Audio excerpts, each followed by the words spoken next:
Marvel iniciou sua carreira lá em 2008 com o lançamento de Homem de Ferro, e de lá pra cá foi uma grande trajetória de vários filmes incríveis até a sua queda na fase 4.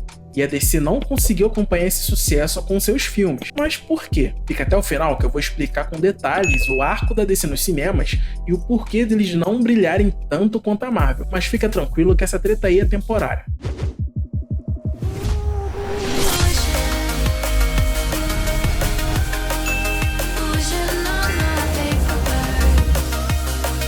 Belezinha? Eu sou o Xandão e você está no canal do Smuta Studio, o QG é mais nerd que você já viu. Já percebeu que estamos ficando velhos? Foi lá em 2008 que a Marvel deu esse start a todo esse universo rico. E um ano atrás, em 2007, estava saindo nas telonas o filme Tropa de Elite, que ninguém que eu conheço assistiu no cinema, já que o filme tinha sido vazado em todos os camelôs aqui do Rio. Em cada tendinha tinha um filme para assistir em alta qualidade. E com R$10 dava para levar esse e mais 2 filmes que tinham lançado na época. E no ano seguinte, um filme interessante também tirava onda nos camelôs, que foi o Homem de Ferro, a cartada que a Marvel deu para iniciar uma ideia que é revolucionar os filmes de heróis, já que a história mais relevante que tinha na época sobre esse gênero era os filmes dos X-Men, que no caso não eram da Marvel e sim produzidos pela Century Fox. Tudo isso que eu disse era para deixar bem claro para você que o start do universo cinematográfico da Marvel tinha começado apenas em 2008, mas o da DC já tinha começado seus filmes de heróis lá atrás. Quando eu falo lá atrás, é bem atrás mesmo, lá na década de 70, em 1978, com o filme Superman, estrelado pelo saudoso e respeitado Christopher Reeve. Para muitos fãs dos filmes clássicos do Superman, até os dias de hoje, Reeve é considerado o melhor Superman de todos os tempos, e seus filmes fizeram muito sucesso em sua época. Ele que deixou em evidência o Clark Kent mais interessante que já tivemos até agora, já que ele demonstrava muito bem a sua atuação entregando um Clark Kent bem frágil e até mesmo atrapalhado, com várias situações engraçadas. Mas quando ele trocava de traje para se tornar o Superman, ele se transformava em outra pessoa, com sua postura e confiança que só o Superman consegue demonstrar para quem está indefeso. Não, pois!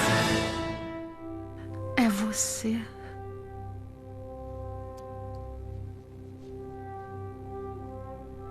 Você entende que, se estivesse errada, Clark Kent teria morrido. Com uma bala de festim?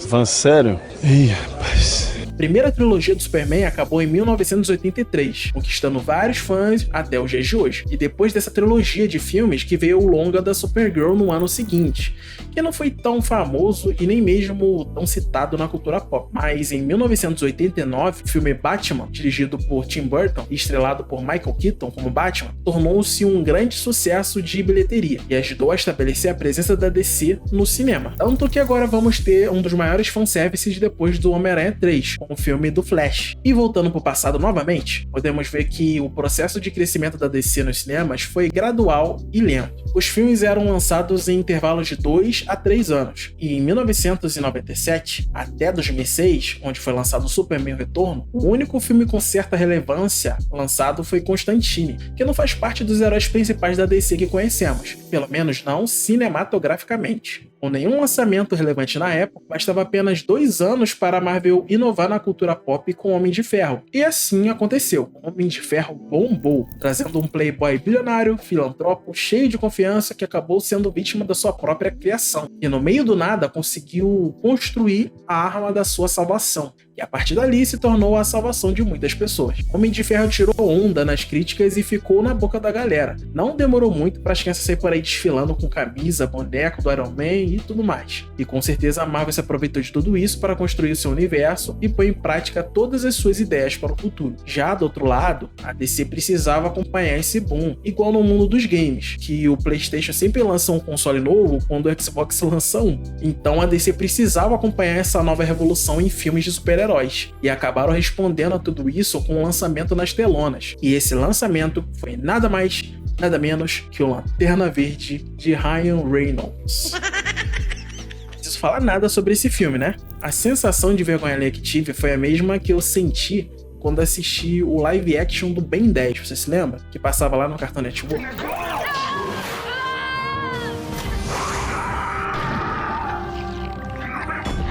Que coisa horrorosa!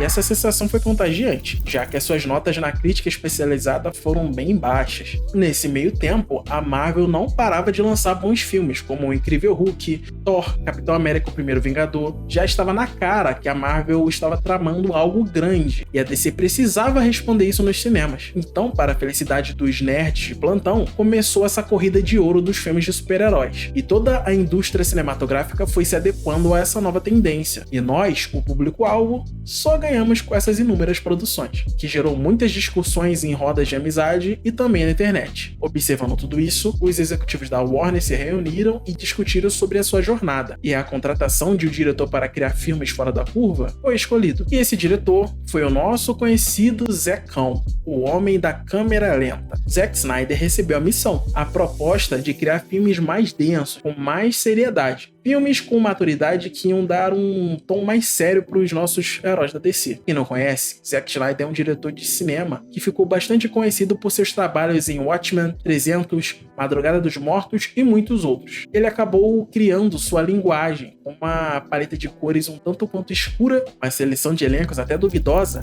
já que ele escolhe os atores e atrizes mais lindos e atléticos para explorar muito isso em suas cenas épicas, com muita câmera lenta e ângulos complicados. E com o sucesso de Watchmen, que é baseado em quadrinhos, isso ajudou muito para que ele fosse escolhido pelos figurantes da DC. E o resultado disso chegou em 2013 com O Homem de Aço. Henry Cavill brilhava como Superman. O filme é muito bom, mas Zack Snyder não entendeu a questão da seriedade e cometeu um grande erro que deixou muita gente com raiva. Assim como o Batman, Superman tem um código moral de não matar ninguém. E justamente no seu filme de estreia, ele mata um parente de Krypton.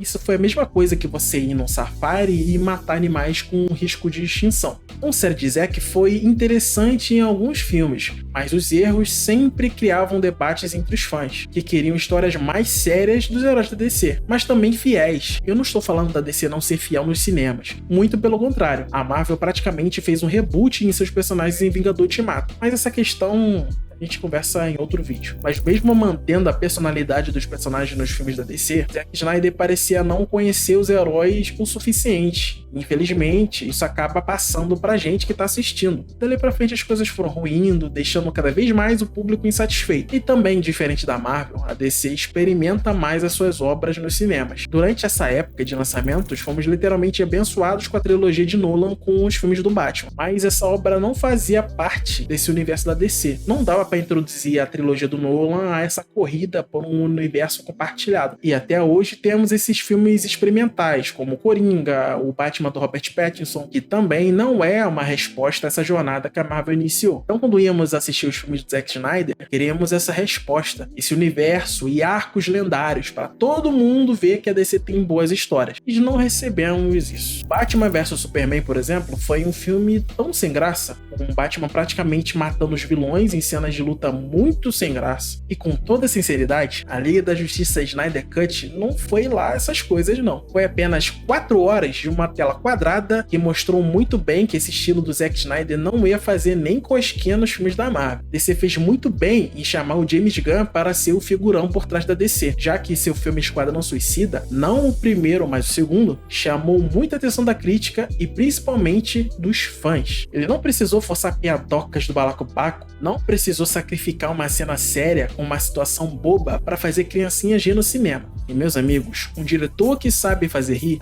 com certeza sabe fazer chorar com cenas de drama, ou arcos mais dark, com temas mais sérios. E vendo todas as ideias que James Gunn tem pro futuro da DC, dá pra ver que vamos receber grandes obras, já que ele mesmo disse que vai basear tudo nas animações clássicas, como o Liga da Justiça, Super Choque, Justiça Jovem, tudo que amamos e guardamos nos corações. Bom, eu espero que a DC consiga finalmente mostrar suas obras nas telonas e nos agradar. Comenta aí que eu vou responder todos os comentários. E não se esqueça de se inscrever no canal. Conto com você, muito obrigado e até mais.